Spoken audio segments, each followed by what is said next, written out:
যিনি পণ্ডিত ছিলেন, রাজস্থানের মধ্যে একটা জায়গার নাম আছে উদয়পুর। আজকে অনেক প্রচলিত, এটা অনেক প্রচারিত জায়গা। উদয়পুর নামক স্থানে রাজস্থানে এক মহান ভক্ত পণ্ডিত হয়েছিলেন। তিনি নাম ছিল দেবপান্ডা, দেবপান্ডাজি বলে সবাই ডাকতেন। তো উদয়পুরের যে রাজাটা ছিল আগে, ওই রাজাটা ভগবান শ্রী রঘুনাথের বড় ভক্ত ছিল, আরাধ্য দেব ছিল ভগবান শ্রী রঘুনাথ মানে রাম। তো ওই রাজাটা কী করতো, রোজ রোজ পুরো দিনটা প্রজাটা ভালো করে দেখে রাত্রিবেলা যখন মন্দিরের কপাট বন্ধ হবার আগে ও এসে দর্শন করতো, আরতির শয়ন আরতি দর্শন করে। আর যে দেব পান্ডাজি যে বড় পণ্ডিত ভক্ত ছিলেন, তিনি তাকে ভগবানের মালাটা প্রসাদী রূপে পরিয়ে দিতেন। এটা রোজ হতো।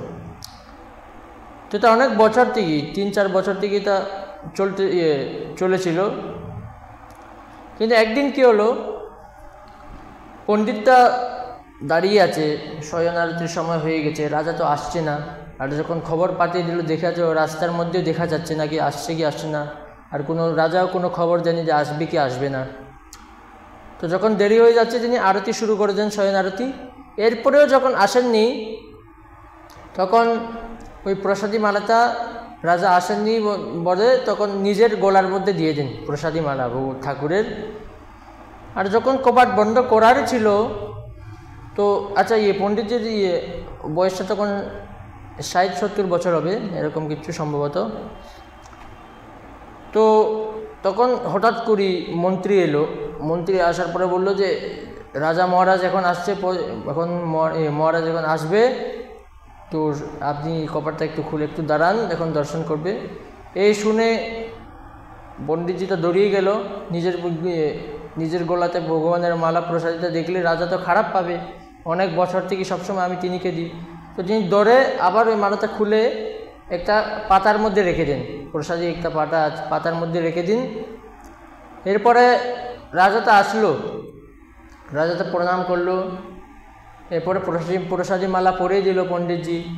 কিন্তু আজকে একটু সংশয় এলো রাজার, সবসময় ভগবানের থেকে ডাইরেক্ট প্রসাদী তিনি দেন, আজকে হঠাৎ করে নিচে একটা পাতার থেকে উঠিয়ে দিচ্ছেন।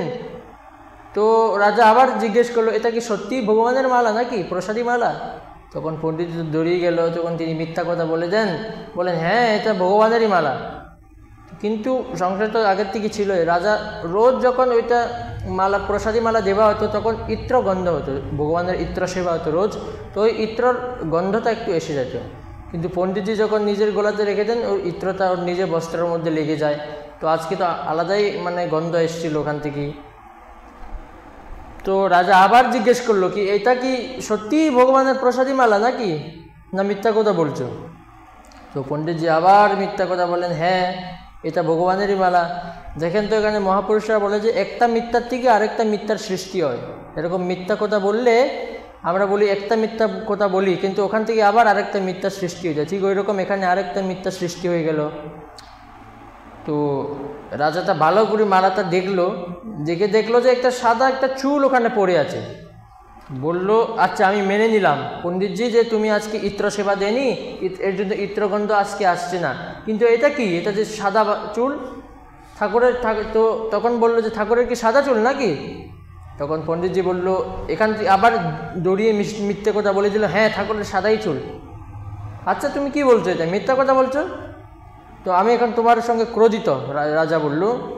এরপরে রাজাটা বললো যে ঠিক আছে, কাল সকাল কিন্তু এটা করতে হবে, আমি যখন দর্শন করার জন্য সকাল সকাল আসবো।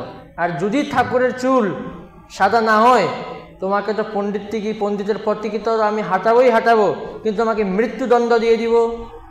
তখন পণ্ডিতটা দৌড়িয়ে কি বলবে, এখন না বললে তো নিজের ইজ্জত চলে যাবে, তখন হ্যাঁ বলে দিল। তো গেল তখন রাত্রেবেলা পুরো একদম হাই সিকিউরিটি, পুরো সিপাহি লাগিয়ে দিল যে রাত্রেবেলা পণ্ডিতজি এসে ওই চুলটা আবার চেঞ্জ করে দেয় না, আবার বদলি করে দেয় না, সাদা চুল লাগিয়ে দেয় না এর জন্য।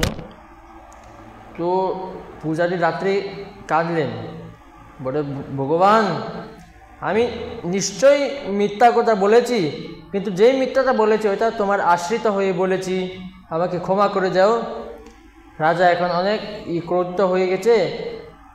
তো তিনি বলেন যে ভগবানকে পুরো রাত কেঁদে বললেন, আমি মরবো ওইটা আমার সমস্যা না, আমার ওইটা ডর লাগছে না, আমার ভয় নেই যে আমি মরে যাব কালকে, কিন্তু আমার খালি একটা ভয় যে পুরো জীবনটা আমি আপনাকে সেবা দিতে পারবো না, আপনার পূজার থেকে আমি দূরে চলে যাব।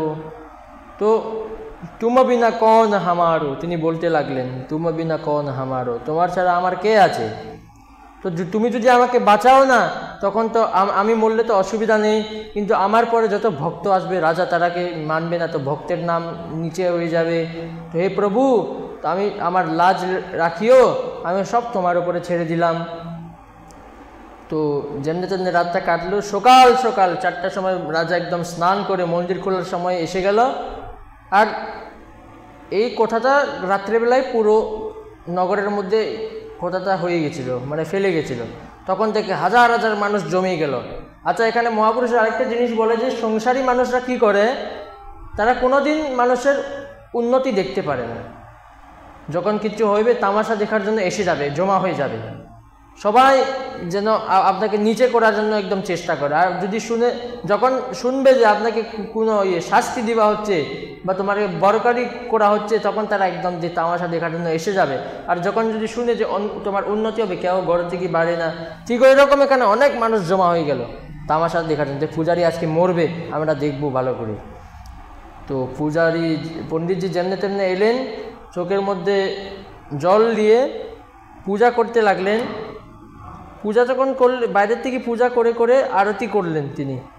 তো আরতি করলে যখন পর্দাটা খোলার সময় এলো, মুখমণ্ডলের দর্শন হলো, ভগবানের সময় এলো, তখন খুলে দেখলো যে হঠাৎ সত্যি সত্যি ভগবানের চুলটা সাদা হয়ে যায়। তো রাজা বিশ্বাস করতে পারছে না। এখন মনে হয় এটা যখন ভগবানের পূজা করেছিল, মঙ্গল আরতি পূজা, তখনই মনে হয় এটা চেঞ্জ করে দিয়েছে। তো রাজা নিজে নিজে এসে একটা চুল ধরে টেনে নেন।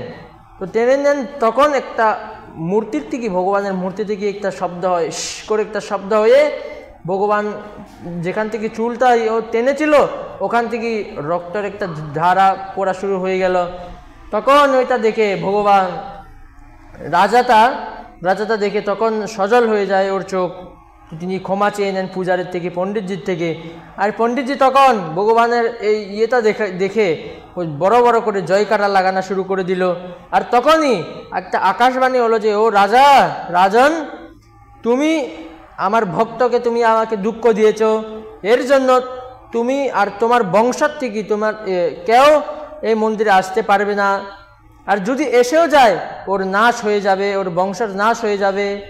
এরকম আকাশবাণী দিয়ে বললেন। তো আজকে যে চরিত্রটা করলাম,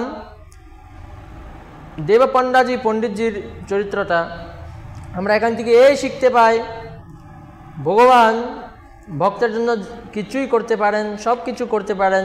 যেমন রামচরিতমানসে ভগবান যখন নবদা ভক্তির সবরীকে উপদেশ দিচ্ছিলেন, তখন তিনি বলেন, নবম সরল সব সলছল হীনা মম ভরসা হিয়া হরসনা দীনা। তুমি সরল স্বভাব করে আমার মধ্যে আমার চরণে পড়ো, আমি তোমাকে সব দুঃখ থেকে রক্ষা করবো। যেমন গীতার মধ্যে বলেন, সর্বধর্মান পরিত্যজ্য মামেকম শরণম ব্রজ অহম ত্বাম সর্বপাপেভ্য মোক্ষয়িষ্যামি মা শুচা।